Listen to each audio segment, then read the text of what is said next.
राधे राधे। आज के इस अंक में हम मानव जीवन के परम लक्ष्य के विषय में चर्चा करेंगे।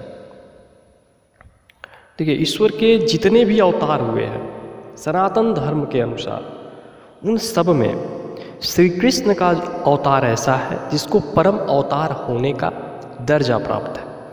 इसलिए कुछ क्षण के लिए हम अपने चश्मे को हटाते हैं और श्री कृष्ण के चश्मे को पहनकर और फिर मानव जीवन का परम लक्ष्य क्या है, मानव जीवन का परम खोज क्या है, मानव जीवन का परम अनुभव क्या है, इस विषय में चर्चा करते हैं। ठीक है, तो चलिए, हमने स्वयं का चश्मा हटाया। अब हम श्री कृष्ण के चश्मे से जो चीज़ें देखते हैं उनमें प्रथम चीज क्या है कि सामान्य मनुष्य के रूप में एक बालक ने मथुरा में जन्म लिया। मथुरा से वह वृंदावन गया, वृंदावन से उसने वृंदावन में रहकर उसने दिव्य लीलाएं की। शिशु अवस्था में ही उसने ऐसे ऐसे कारनामे किए जो एक मनुष्य के लिए न युगों युगों में कभी संभव थे और न कभी युगों युगों में संभव हुआ करते हैं। श्री कृष्ण अवतार में ही इस बालक ने एक से एक जो आसुरी शक्तियां हैं, जिनको अहंकार था कि उनका वध तो हो ही नहीं सकता है, श्री कृष्ण ने उनका वध किया। और हमें क्या शिक्षा दी? हमें शिक्षा दी कि मानव जीवन का प्रथम कर्तव्य है कि वह आसुरी शक्तियों से दूर रहे, वह आसुरी शक्तियों पर विजय प्राप्त करने के निमित्त श्री कृष्ण की शरण में आए, क्योंकि वृंदावन वासियों की सहायता श्री कृष्ण ने सिर्फ और सिर्फ तभी की जब वृंदावन वासी श्री कृष्ण की शरण में जाते हैं, अर्थात शरणागत होते हैं।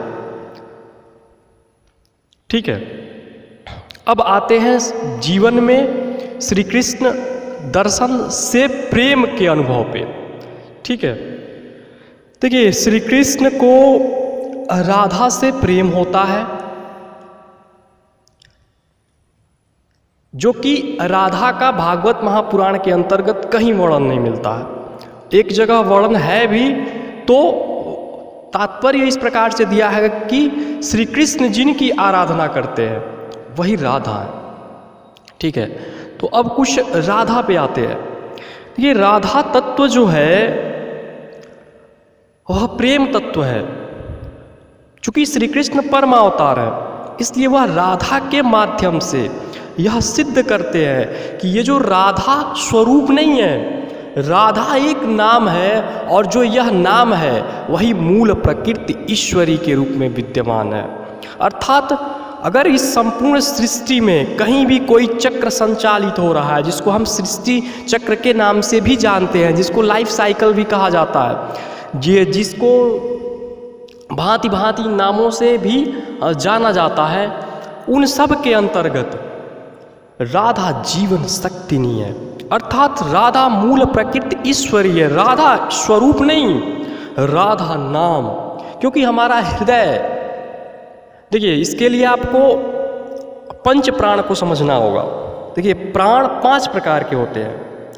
ठीक है, पंच प्राण है अपान, व्यान, समान, उदान और प्राण। तो इन पंच प्राणों की जो अधिष्ठात्री देवी हैं वह राधा जी है। तो श्री कृष्ण का जो परम खोज है, supreme invention of Lord Shri Krishna is Shri Radhe Radhe Radhe Radhe Radhe. जो कोई भी आप सीरियल देखते होंगे, वो मतलब जो स्टार भारत का हो, स्टार उत्सव का हो, जो भी हो, सब में क्या होता है, एक ही चीज़ कॉमन है, श्री कृष्ण का नाम आता है तो राधे राधे, हमारा मन प्रफुल्लित हो जाता है। हाथ में वंशी, होठों पर वंशी लगी हुई है और राधे नाम का वंशी के द्वारा श्री कृष्ण निरंतर गुणगान करते हैं। वृंदावन में जाइए तो वंशी वट पे, जमुना तट पे, सर्वत्र आप यही देखेंगे कि राधे राधे नाम गुंजन होता रहता है। यह श्री कृष्ण की दिव्य, श्री कृष्ण का यह दिव्य एक प्रयोग ही है, जिसको निमित्त बनाकर, जिसके आश्रय से वह विश्व को राधा नाम का उपदेश कर रहे हैं। तो अगर कोई पूछे आपसे कि what is the supreme goal of human life, then you will answer Shri Krishna के चरणों में प्रीति का होना, श्री कृष्ण की शरण में जाना ही मानव जीवन का परम लक्ष्य है। ठीक है। अब कोई ये पूछे कि फिर यार श्री कृष्ण की शरण में जाए, हमने तो शादी कर रखी है, हमारे तो बाल बच्चे हैं, ये वो बहुत सारी चीज़ें हैं, फिर हम श्री कृष्ण की शरण में कैसे जाएं? श्री कृष्ण यह नहीं कहते कि आप हमारी शरण में आने के लिए अपने घर परिवार को त्याग दीजिए। श्री कृष्ण यह नहीं कहते हैं कि कुछ भी करने के लिए शरीर से किसी चीज़ को त्यागने की आवश्यकता है। श्री कृष्ण यह कहते हैं कि तू मन से ही समस्त भौतिक, समस्त मानसिक विकारों को त्याग और एक मेरी शरण में आ। शरीर से नहीं, मन से तू मेरी शरण में आ, क्योंकि जो मन से मेरी शरण में आता है वही सच्चा शरणागत कहा जाता है। प्रमाण के रूप में श्री कृष्ण ने अपने स्वयं के ही जन्म के दौरान श्री अर्जुन को अपनी शरण में लिया। शरण में लेने के बाद श्रीमद् भगवद गीता का दिव्य ज्ञान दिया। अर्थात भगवान यह कहते हैं कि अगर तू मेरी शरण में आएगा तो ये जो पराविद्या है, ये जो सुप्रीम नॉलेज है, जो सुप्रीम कॉन्सेप्ट है, बिना किसी के दिए, बिना किसी से ग्रहण किए, मैं हृदय में प्रकट होकर और स्वयं ही तुझे दे देता हूँ, क्योंकि समस्त विद्याओं का स्रोत मैं हूँ, समस्त सिद्धियों का आधार मैं हूँ, और संपूर्ण वैभवों का, संपूर्ण संपत्तियों का एक स्रोत मैं हूँ, और मेरी स्रोत राधा है, राधे राधे नाम है। अर्थात हम यह बोल रहे हैं कि बहुत सारे लोग बोलते हैं हनुमान चालीसा पढ़ो तो तुम्हारा उद्धार हो जाएगा, ओम साईं राम जपो तो तुम्हारा उद्धार हो जाएगा, राम राम जपो तुम्हारा उद्धार हो जाएगा, ओम ओम जपो तुम्हारा उद्धार हो जाएगा, हरे कृष्ण महामंत्र जपो तुम्हारा उद्धार हो जाएगा। यद्यपि ये सत्य है, क्योंकि यह सब साधन है, और साधन कई हो सकते हैं। जैसे आपको IAS एग्जाम क्रैक करना है तो हो सकता है आप डॉक्टर मनोहर पांडे की शरण में जाएंगे, उनके माध्यम से IAS को प्राप्त करने का प्रयत्न करेंगे, स्वाध्याय के माध्यम से, या ऐसे बहुत सारे भारत में संस्थान है। साधन तो UPSC ने डिसाइड किया हुआ है। यह सारे लोग जो सिलेबस है सिर्फ उसको पढ़ाने के निमित्त है। ठीक है। तो हमने क्या कहा, स्रोत महत्वपूर्ण है, और यहाँ तो श्री कृष्ण ही स्रोत हैं। ठीक है, श्री कृष्ण ही स्रोत हैं, श्री कृष्ण ही मार्ग भी दिखा रहे हैं। बोल रहे राधे राधे, तू मेरी शरण में आना चाहता है, सर्वोत्तम उपाय तुझे देता हूँ, चल तू खाली एक बार अपनी जीवा से राधे बोल। तू जिस क्षण अपनी जीवा से एक बार राधे बोला, उन्मत्त होकर तू समझ कि अब तेरे जीवन का सब कुछ श्री कृष्ण ही वहन कर रहा है। योगक्षेमं वहाम्यहम् अनन्याश्चिन्तयन्तो मां ये जना पर्युपासते तेषां नित्याभियुक्तानां योगक्षेमं वहाम्यहम्। ये भगवान कह रहे हैं, अनन्याश्चिन्तयन्तो मां, यानी कि अगर हम जीवन में सेफ वे में जाना चाहते हैं तो हमको ईश्वर की शरण ही लेनी होगी, क्योंकि जो ईश्वर का मार्ग है वही सबसे सुरक्षित मार्ग है। ठीक है। कितने आए और कितने चले गए, आप खुद बताइए। कितने IAS PCS मंत्री संतरी क्या क्या हुए? क्या 2000 साल पहले का किसी का रिकॉर्ड किसी के पास उपलब्ध है?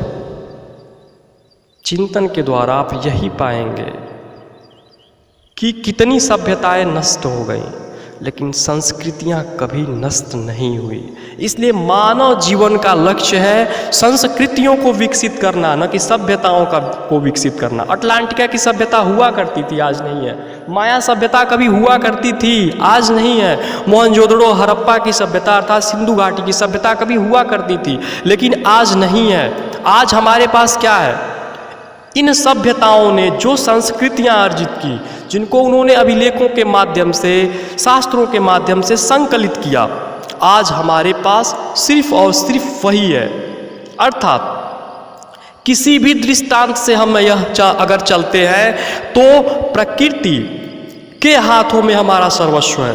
प्रकृति जब चाहे तब स्वयं को नष्ट कर सकती है और हम चाह कर भी इसमें अपना कुछ भी, कोई भी योगदान नहीं दे सकते हैं। मतलब प्रकृति ही जीवन को संचालित करती है, प्रकृति ही जन्म कराती है, प्रकृति ही मृत्यु तक ले जाती है, और जब तक यह प्रकृति चाहती है तब तक हमारा अस्तित्व है।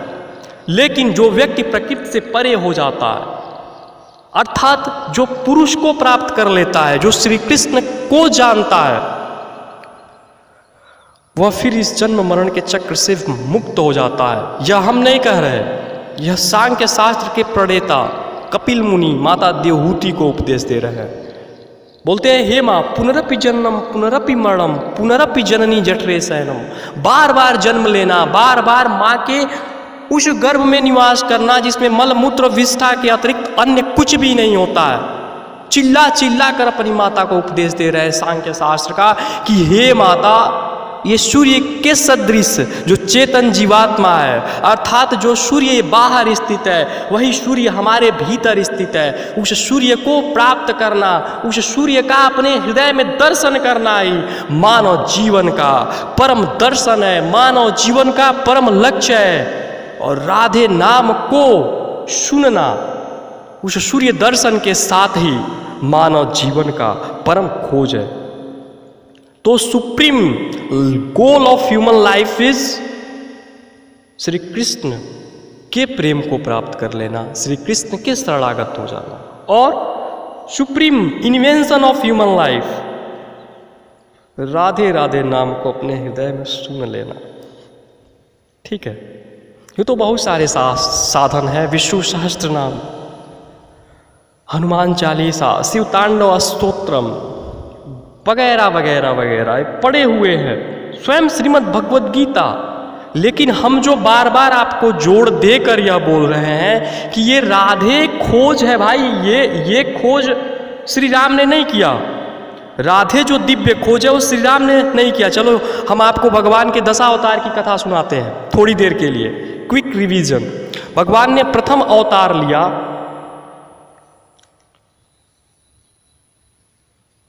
मत्स्य नारायण के रूप में, स्वयंभू मनु के लिए, वेदों की रक्षा के लिए, जब पृथ्वी का अंत हो रहा था उस समय, और हयग्रीव का वध किया।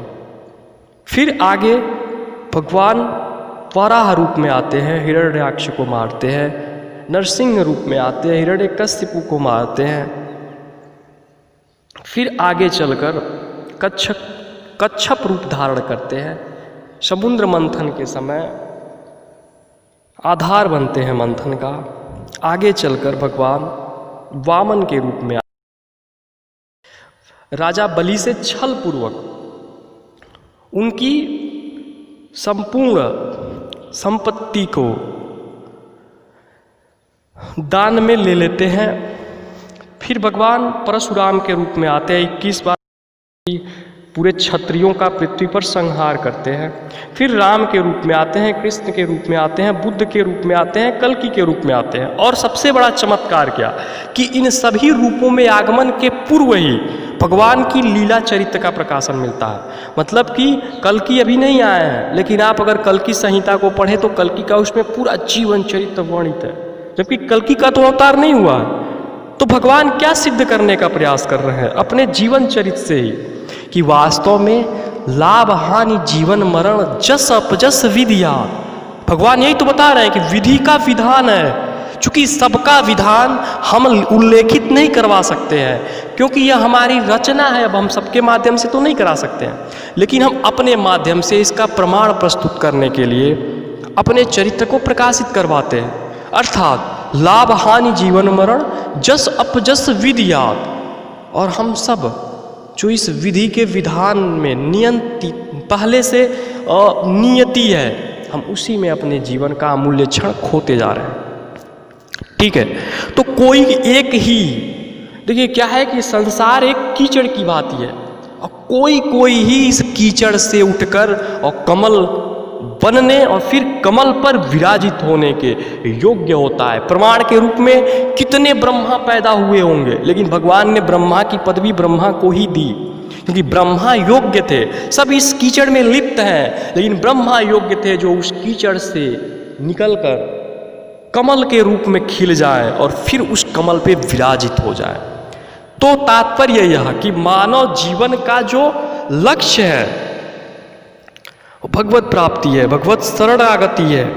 मानव जीवन का जो परम खोज है, अभी हमने बताया कि भगवान ने अपने संपूर्ण अवतारों में राधे खोज श्री कृष्ण अवतार में ही दिया, और इस कुछ इन्हीं कारणों के द्वारा हम श्री कृष्ण को परम अवतार की संज्ञा देते हैं, क्योंकि बाकी सारे अवतारों में भगवान अपने अंश कलाओं के साथ अवतरित हुए थे, लेकिन श्री कृष्ण अवतार में भगवान संपूर्ण कलाओं के साथ अवतरित है, संपूर्ण कलाओं के साथ। और उनका स्वरूप कैसा है? भीतर देखिए, ईश्वर सगुण भी है और निर्गुण भी है, अर्थात वह साकार भी है और निराकार भी है। निराकार रूप में उनको शैव संप्रदाय के कुछ लोग भजते हैं, निराकार रूप में उनको इस्लाम धर्म भजता है, निराकार रूप में उनको ऐसे बहुत सारे संप्रदाय और धर्म हैं जो भजते हैं। लेकिन अर्जुन को भगवान गीता में उपदेश देते हैं कि निराकार उपासना की अपेक्षा मेरी साकार उपासना श्रेष्ठ है, क्योंकि निराकार जो है वो तो देहाभिमानी हो जाते हैं, और जो साकार रूप को भजता है वह प्रेम रूपी दिव्य साधन का अभिमानी हो जाता है। और प्रेम ऐसा दिव्य साधन है कि जिसकी प्राप्ति के बाद कुछ और प्राप्त करना शेष रह ही नहीं जाता है। अर्थात प्रेम विधि के विधान का अंत कर देता है, अर्थात प्रेम विधि के विधान से भी ऊपर स्थापित हो जाता है। प्रेम दिव्य साधन। तो यद्यपि ये धर्म बहुत सारे चीजों में बटा हुआ है, इसलिए तो भगवान कहते हैं सर्वधर्मान परित्यज्य मामेकं शरणं व्रज अहम त्वा सर्व पापेभ्यो मोक्षयिष्यामि मा शुचा। तो इन सभी साधनों में राधे नाम अत्यंत सुगम है। भगवान किसी भी अन्य साधन से वशीभूत नहीं होते हैं, लेकिन जो नित्य निरंतर राधे नाम का सुमिरन करता रहता है, समझो भगवान को उसने मोल ले लिया है, भगवान को उसने खरीद लिया है। अब वह भगवान चाहे साईं के रूप में स्थित हो, वह भगवान चाहे शिव के रूप में स्थित हो, वह भगवान चाहे राम के रूप में स्थित हो, वह भगवान चाहे किसी भी अन्य देवी देवता के रूप में स्थित हो, क्योंकि राधे तो मूल प्रकृति ईश्वरी है, राधे तो पंच प्राणों की अधिष्ठात्री देवी है, राधे तो श्री कृष्ण का परम खोज है, और राधे तो अभिनव का परम खोज है। ठीक है, इसलिए अभिनव बार बार प्रेरित करता है कि इस राधे नाम का कुछ मत कीजिए। 7 दिनों में एक दिन की छुट्टी बनाई जाती है, उस एक दिन स्नान से निवृत्त होकर कुछ नहीं करना है, बस लेट जाइए अपने बिस्तर पे और मन से जिह्वा से राधे राधे का सुमिरन कीजिए। अगर आप अपनी जिह्वा से मन से प्रेम पूर्वक इस दिव्य नाम का सुमिरन करते हैं तो विश्वास कीजिए एक ऐसी अवस्था आएगी जिसमें नेत्रों से प्रेमाश्रु गिरते हैं। आप स्वयं नहीं जानते कि यह अश्रु किस लिए गिर रहे हैं, फिर भी अश्रु गिरते हैं। क्या इससे बड़ा कोई खोज हो सकता कि आप रो रहे हैं लेकिन आपको नहीं पता आप क्यों रो रहे हैं, और रो इसलिए रहे हैं क्योंकि आप राधे नाम का जप कर रहे हैं, क्योंकि आप राधे के इस दिव्य प्रेम सुधा में प्रवेश करने वाले हैं। अर्थात आप रो इसलिए रहे हैं क्योंकि प्रिया प्रियतम का नित्य जो ये विहार है, जो रास है, वह रस के रूप में आपके हृदय में स्फुरित हो रहा है। आप रो इसलिए रहे हैं क्योंकि आप दिव्य प्रेम की प्राप्ति कर चुके हैं। ठीक है, तो इसलिए आप आइए और देखिए, राधे नाम का जप अगर पूरे कुल में किसी एक व्यक्ति ने भी कर लिया तो 21 कुलों का, 21 पीढ़ियों का वह उद्धार कर देता है। ठीक है, तो अगर इस पूरे पृथ्वी पर हमने 1 करोड़ राधे नाम वाचक लोगों को उत्पन्न कर दिया या ऐसे लोगों के मस्तिष्क का परिवर्तन किया, हृदय का परिवर्तन कर दिया, तो विश्वास मानिए इन 1 करोड़ से ही 735 करोड़ की सिद्धि हो जाएगी। ये राधे नाम इतना दिव्य साधन है, इतना मनोरम साधन है, सुनने में कानों को बड़ा प्रिय लगता है, बोलने में जिह्वा को बड़ा प्रिय लगता है। ठीक है, तो हमने आज के इस लेक्चर में क्या देखा? Supreme goal of human life, supreme invention of human life, and the both are connected with one single thing which is the name of Radhe, which is the paravidya. तो राधे ही, शुरू में हमने 2 चीजें बताई कि मानव जीवन का जो परम लक्ष्य है वह श्री कृष्ण की शरणागति है, और मानव जीवन का जो परम खोज है वह राधे नाम को अपने हृदय में प्रकाशित देखना है, राधे नाम को अपने हृदय में अंकित देखना है। या ये सूर्य जो है बाहर है, इसी सूर्य के भीतर श्री कृष्ण बंसी बजा रहे हैं और श्री कृष्ण के हृदय में राधे राधे नाम अंकित है, ऐसा दिखता है। तो इस सूर्य को हृदय में देख लेना ही मानव जीवन का परम दर्शन है। ठीक है, तो अंततः हमने क्या बताया कि ये सब कुछ सिर्फ एक साधन से ही संभव है। वह क्या है? राधे नाम, because Radhe is the paravidya, Radhe is the supreme concept of human life, Radhe is the supreme invention of human life. Radhe is the supreme creation of Lord Sri Krishna for ourselves, for जिसको उन्होंने बनाया है, for human being। ठीक है, तो राधे नाम के इस दिव्य नौका पर आरूढ़ हो जाइए और निश्चिंत हो जाइए।